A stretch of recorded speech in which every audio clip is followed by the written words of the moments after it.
وہ 2 منथ्स होने वाले हैं ईमान के केस को लेकर। हमें पुलिस वालों ने तो पहले इतनी तसल्ली दिलाई, हमें लगा कि हमारी जो सो कॉल्ड पुलिस है वो हमारे साथ कोऑपरेट करेगी। इतनी तसल्ली हमें दी कि जी सीसीटीवी भी मौजूद है, फिंगरप्रिंट्स भी मौजूद है, तो हम बंदे को आपके फिल फौरी तकरीबन 1 हफ्ते में करेंगे। आपको उस बंदे को हम आपके सामने लाएँगे। 15 दिन गुजरे, 1 महीना गुजरा, दूसरा महीना गुजरा। इन्होंने हमें कहा कि मीडिया पे आपने हाईलाइट नहीं करनी है बात, क्योंकि आपका केस जो है वो स्ट्रॉन्ग नहीं रहेगा आपका अच्छा, केस इन्होंने ना। आपको कहा था? जी, ये पुलिस वालों ने हमें कहा है कि ये मीडिया पे आपने इस बात को लाना ही नहीं है कि आपका केस स्ट्रॉन्ग नहीं रहेगा, वो बंदा छुप जाएगा। छुप जाएगा क्या मतलब है? आप किस चीज़ के पैसे लेते हैं? आपकी पेंशन्स, रिटायरमेंट ये किस चीज़ की होती हैं? आप हमारे सर्वेंट हैं, आपको हमारा काम करना चाहिए। हम आपके सर्वेंट्स नहीं हैं, आप हमारे सर्वेंट्स हैं। हम क्यों ना मीडिया पे ये बात हाईलाइट करें? पहले तो इन्होंने हमें ये रोका, फिर उसके बाद जब ईमान का मर्डर हुआ, इन लोगों ने हमारे साथ बिल्कुल कोऑपरेट नहीं किया। इन्होंने जी ईमान 20 से 25 मिनट तक तड़पती रही। ईमान की जो वार्डन साहब हैं, मुनज़्ज़ा कौसर उनका नाम है, जो 20 से 25 मिनट का जो टाइम था, उन्होंने एम्बुलेंस को कॉल नहीं की, उन्होंने 15 को कॉल नहीं की, बच्चियों ने अच्छा। की है, बच्चियों ने बुलाया है।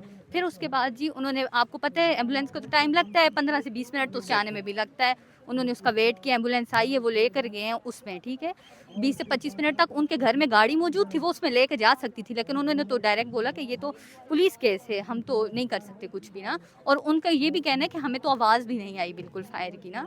अच्छा। जी, और जो वो वीडियोज़ में वो ये कह रही हैं कि हमारी इतनी अच्छी सिक्योरिटी है, हमारे वो तार सी लगी हुई है, जो क्या बोलते हैं उसको, हुँ। वो लगी हुई है फुल एवरी टाइम, हमारे जो कमरे में एक वो स्क्रीन लगी हुई है, इतनी अच्छी सिक्योरिटी है, तो मर्डर किस तरह हो गया?